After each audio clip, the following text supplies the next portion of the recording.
आज देश में भारतीय जनता पार्टी के अनुसार अमृतकाल चल रहा है, पर आप देखिए कि किस तरीके का अमृतकाल चल रहा है। आज देश को मोदी और अडानी की जोड़ी मिलकर देश को लूट रही है, इसे कहते हैं अमृतकाल। भारतीय जनता पार्टी ने सत्ता में आने से पहले मोदी जी ने अपने भाषणों में ये कहा था कि देश में काला धन वापस लाएंगे, महंगाई कम करेंगे, गरीबों को किसानों की आय को दुगना करेंगे, 2022 तक हर व्यक्ति के सर पर छत होगी और भ्रष्टाचार में कमी लाएंगे।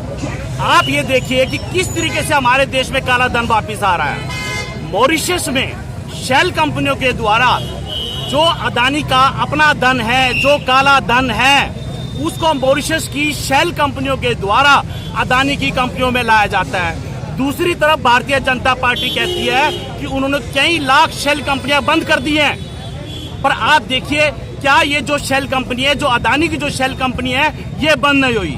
आज अदानी की पोर्ट पर लाखों करोड़ रुपए का नशीला पदार्थ पकड़ा जाता है, उनके खिलाफ कोई कार्रवाई नहीं होती। आज जितनी भी हमारी जांच एजेंसियां हैं वो सोई हुई हैं, हमारी जितनी भी जांच एजेंसीज हैं वो सिर्फ विरोधियों को ठिकाने लगाने पर लगी हुई हैं। अमेरिका की कंपनी हिडनबर्ग ने 88 सवाल किए हैं, जिससे भारतीय जनता पार्टी और देश की सरकार बैकफुट पर है। अदानी से इन बातों का जवाब देने गला सूख गया है, उनके पास जवाब देने के लिए कुछ नहीं है। करनाल में क्या किया गया? आज करनाल में हम अदानी और मोदी जी का पुतला फूंक रहे हैं और डीसी साहब को ज्ञापन देंगे। तो ये जो लिस्ट आई है जिसके अंदर इसका चौथे से 11वें नंबर में, वो लिस्ट क्या है? देखिए सर, ऐसा है 2014 से पहले अदानी लगभग 600 नंबर पर थे, और आज ये देखिए भारतीय जनता पार्टी के शासन में मोदी जी विश्व में, ये अदानी जी विश्व में तीसरे नंबर पर आ गए हैं। और आप देखिए, जबकि जो सबसे ज्यादा टैक्स देते हैं, जो टॉप 10 जो टैक्स पेयर है, उनकी लिस्ट में उनका नाम नहीं है। ये भारतीय जनता पार्टी की राज में ही हो सकता है।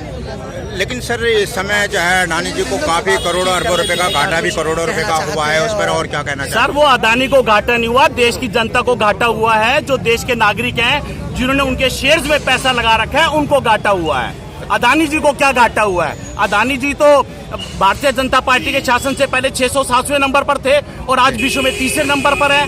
आप अंदाजा लगा लीजिए कि भारतीय जनता पार्टी ने अदानी को किस तरीके से गैर कानूनी ढंग से टेंडर दिए, उनको विदेशों में ले गए, किस तरीके से उनको डिफेंस की डील दिलवाई गई, किस तरीके से उनको कोयला। आप देखिए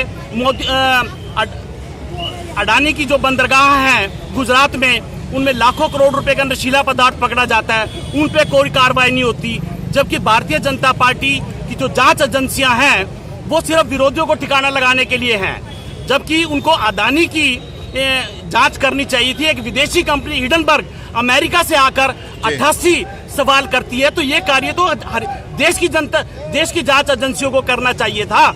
देश की जांच एजेंसियां तो कठपुतलियां बनी हुई हैं, भारतीय जनता पार्टी के लिए काम कर रही हैं और सिर्फ विरोधियों को ठिकाने लगाने के लिए। सर, आप क्या पूरी तरह मानते हैं कि मोदी जी जो है पूरा जो है वो सही नीतियों पे नहीं चल रहे हैं, अपने असूलों पे नहीं चल रहे हैं? सर, भारतीय जनता पार्टी इस समय भारतीय जन विरोधी पार्टी बन गई है, या मैं कहूँ कि भारतीय जुमला पार्टी है।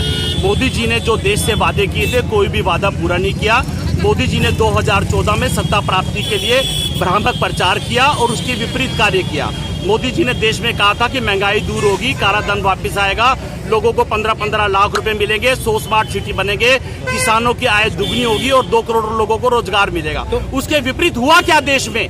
आज जो गरीब है गरीब होता जा रहा है, अमीर और अमीर होता जा रहा है। लगभग 70% जो लोगों का पैसा है देश के चंद अमीरों के पास है। देश में ये कितना बड़ा दुर्भाग्य है। सर, वो तो बोलते हैं अच्छे दिन आ चुके हैं, हमने इतना अच्छा बजट पेश कर दिया है। देखिए, यही है अच्छे दिन, जब आप ये देखिए कि जो देश की जो जनता है सड़कों पर है, विपक्ष सड़कों पर है। आप देखिए, ये अमृतकाल है और ये है अच्छे दिन भारतीय जनता पार्टी के। सुनील जी, एक सवाल है, आज सारे कार्यकर्ता इकट्ठे हो गए, क्या पीछे करोगे तभी चेहरा अरे यार, आइडिया आती है ना, नहीं, सवाल गलत नहीं है। हम सारा दिन फील्ड में रहते हैं सर। कुछ कार्यकर्ता जो कभी एब्सेंट रहते थे, ये बोल सकते हैं। आज सारे आ गए। देखिए आम अपने आदमी बड़े नेता को खुश करने की आम तैयारी तो नहीं आदमी है। पार्टी के जितने भी कार्यकर्ता हैं सभी कर्मठ कार्यकर्ता हैं और हम सब लोग एक हैं। आपका ये आरोप लगाना बिल्कुल निराधार है। बिंदर जी एक बात बताओ कि यहाँ पर आप अब ज्ञापन दोगे?